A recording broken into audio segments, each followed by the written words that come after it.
Tensions boiled over as Sarah stared down the HOA board, rage burning in her eyes. You forced me to cap my well, and now you're buying water from me. She spat. This isn't over. The board members shifted uncomfortably, sensing the storm brewing. Little did they know, Sarah had a plan, one that would shake their community to its core. Sarah slammed the front door, hands trembling with fury. After years of maintaining her private well, the HOA had suddenly demanded she cap it, citing vague regulations. She knew it was really about control. The board wanted to force everyone onto the municipal water system so they could hike up fees. But Sarah refused to back down. She paced her living room, mind racing. They can't just take this away from me, she muttered. Her gaze landed on the well permit hanging on the wall, a memento of happier times when she had drilled that well herself.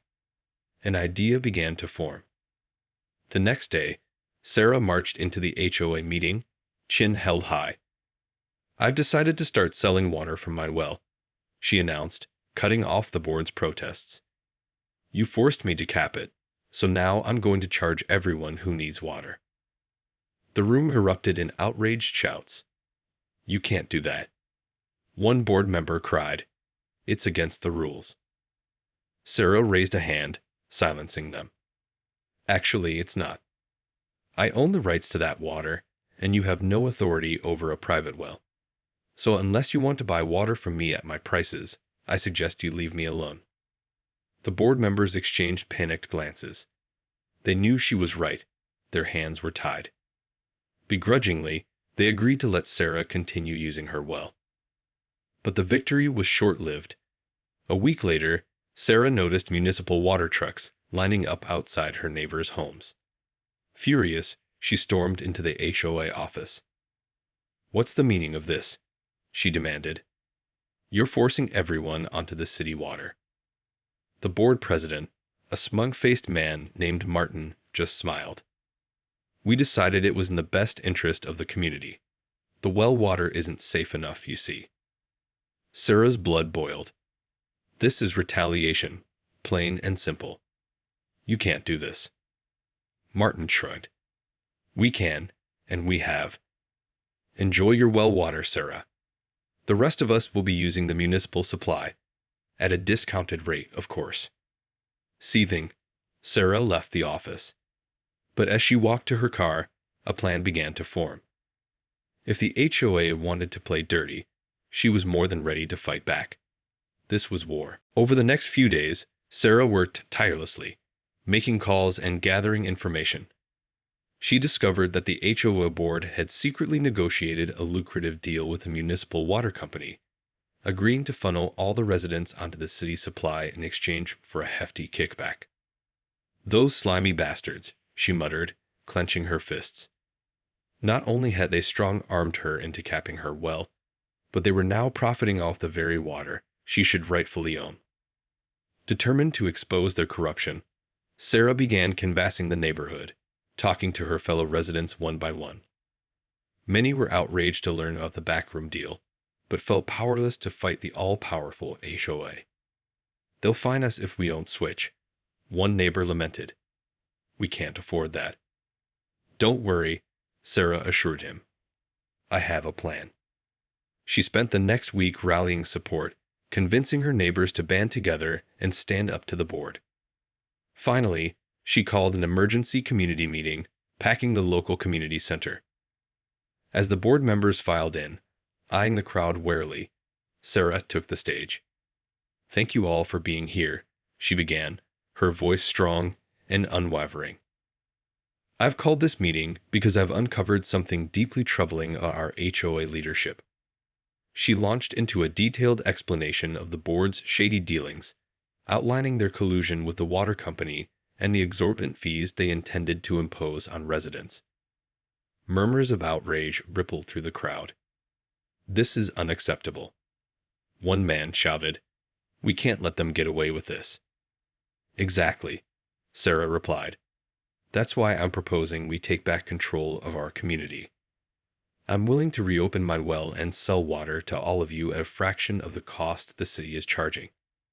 but we need to band together and vote out this corrupt board first. The room erupted in cheers and thunderous applause.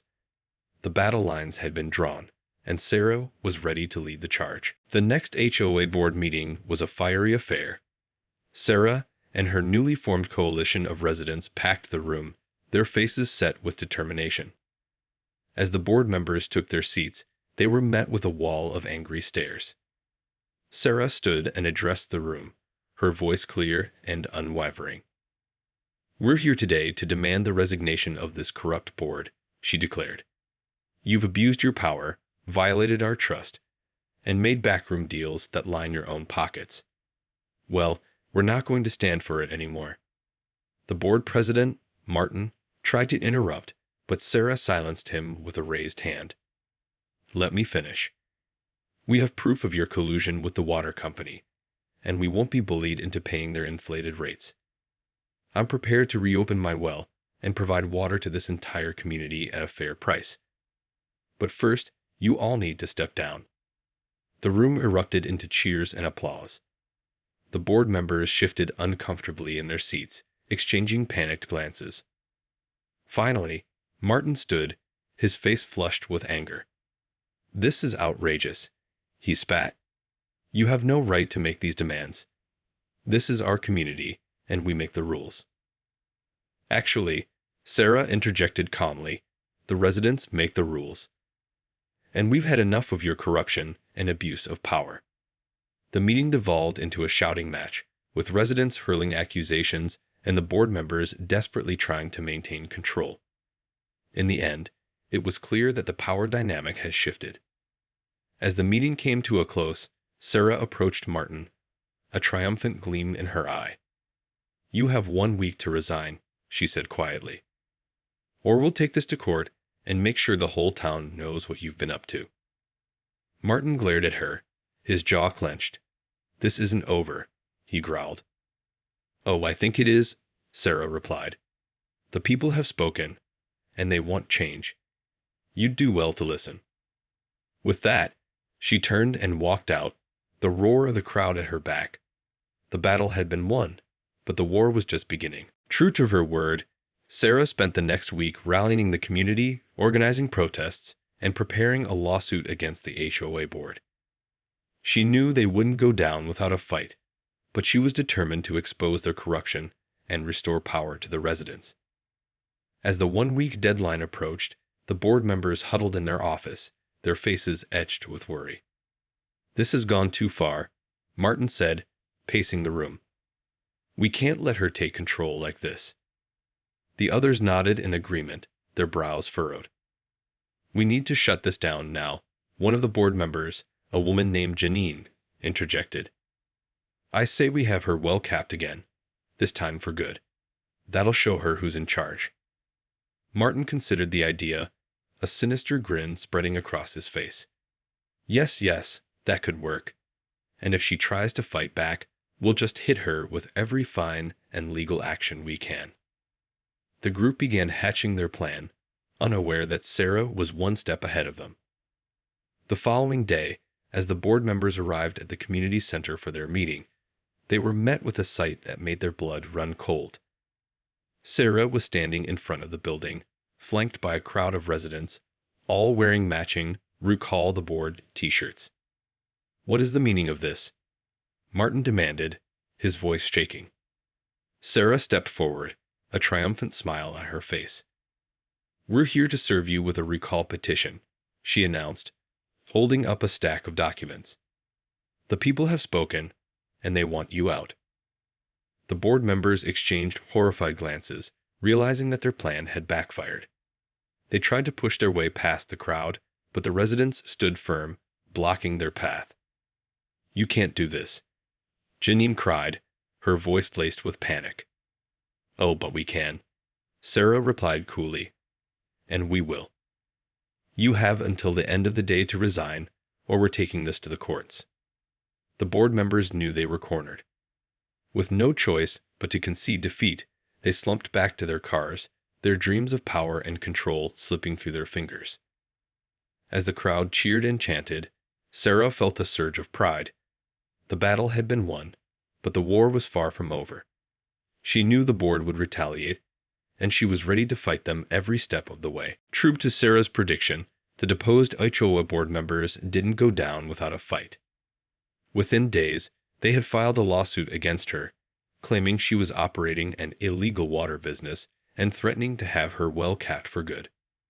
Sarah wasn't deterred. She knew the law was on her side, and she was determined to expose the board's corruption and greed. Rallying her fellow residents, she launched a crowdfunding campaign to cover the legal fees, and soon the community center was buzzing with activity as people lined up to contribute. "This is our chance to take back our community," Sarah told them, her eyes blazing with conviction. "We can't let these crooked politicians walk all over us anymore." The board members, meanwhile, were growing increasingly desperate.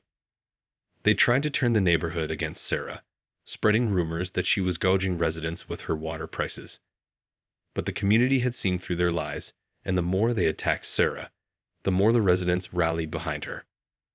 One particularly heated confrontation took place at the local grocery store, where Sarah was stocking up on supplies for the community's water distribution center. "You think you can just ride in on your high horse and save the day?" Martin sneered, cornering her in the aisle. "This is our community, not yours, and we're not going to let you destroy everything we've built." Sarah stood her ground, meeting his gaze defiantly. "Actually, this is our community," she corrected him. "And we're the ones who are going to rebuild it, without your greed and corruption dragging us down." The other shoppers had gathered around, drawn by the commotion. Sensing the tide turning against him, Martin's face flushed with rage. "You're going to regret this, Sarah," he hissed. "We're going to bury you in lawsuits and fines until you have no choice but to give up." "Bring it on," Sarah replied calmly. "I'm not going anywhere." As Martin stormed off, the crowd erupted in cheers and applause. Sarah was becoming a hero in the eyes of her neighbors, and the board members knew they were on the verge of losing everything. The battle lines had been drawn, and the war for control of the community was about to reach new heights. As the legal battle raged on, Sarah and her fellow residents remained steadfast in their fight against the corrupt HOA board. They continued to rally support, holding community meetings and organizing protests outside the board members' homes. The pressure was starting to take its toll on the embattled officials. Martin and his allies were increasingly on the defensive, their once confident demeanor giving way to desperation. "We can't let them win," Martin shouted during one particularly heated board meeting. "This is our community, our power, and we're not going to hand it over to some upstart with a well." The others nodded in agreement, their faces etched with worry. They knew the tide was turning against them, and they were running out of options. In a last-ditch effort to regain control, the board members decided to play their trump card. They filed an emergency injunction to have Sarah's well capped immediately, citing public safety concerns. When Sarah received the court summons, her blood ran cold. She knew this was their most serious move yet, and she couldn't afford to lose. Rallying her legal team, she prepared for the showdown. The courtroom was tense as the two sides faced off. The board's lawyers presented their case, arguing that Sarah's well was a health hazard, and that the residents would be better off relying on the municipal water supply. But Sarah and her team were ready. They countered with evidence of the board's backroom dealings, exposing the lucrative contract they had negotiated with the water company. They also presented testimony from independent experts who attested to the safety and quality of Sarah's well water. As the judge listened intently, Sarah rose to address the court. "Your Honor," she began, her voice steady and assured, "this is not about public safety or the health of our community. This is about power and greed. The HOA board wanted to force us onto the municipal system so they could line their own pockets, and when I stood up to them, they resorted to underhanded tactics to try and silence me." The judge's brow furrowed as he considered her words. Finally, he turned to the board's lawyers, his voice stern. "I've heard enough. This injunction is denied. Ms. Granger has every right to operate her private well, and I will not allow the HOA to abuse its power in this manner." The courtroom erupted in cheers as the board members slumped in their seats, their faces etched with defeat. Sarah had won the battle, but she knew the war was far from over. The HOA would not give up without a fight, and she was ready to take them on, no matter the cost. With the courts ruling in her favor, Sarah knew she had to act quickly. The HOA board was reeling, but she knew they wouldn't back down without a fight. She needed to solidify her position and cement her control over the community's water supply. Gathering her neighbors, Sarah outlined a plan to expand her well and create a comprehensive water distribution system that would serve the entire community. She would charge a fair, transparent rate and use the profits to fund community initiatives and infrastructure improvements. "This is our chance to take back control of our neighborhood," she told the crowd, her eyes shining with determination. "No more backroom deals, no more price gouging. We're going to do this the right way, for the benefit of everyone." The residents erupted in cheers, their faith in Sarah's leadership stronger than ever. Within weeks, the well expansion was underway, and Sarah had hired a team of technicians to oversee the new distribution network. But the HOA board wasn't about to go down without a fight. They began launching a relentless campaign of harassment, filing endless lawsuits, and issuing a flurry of fines and violations against Sarah and her supporters. "They're trying to bleed us dry," one of the residents lamented during a community meeting. "We can't keep up with all these legal fees."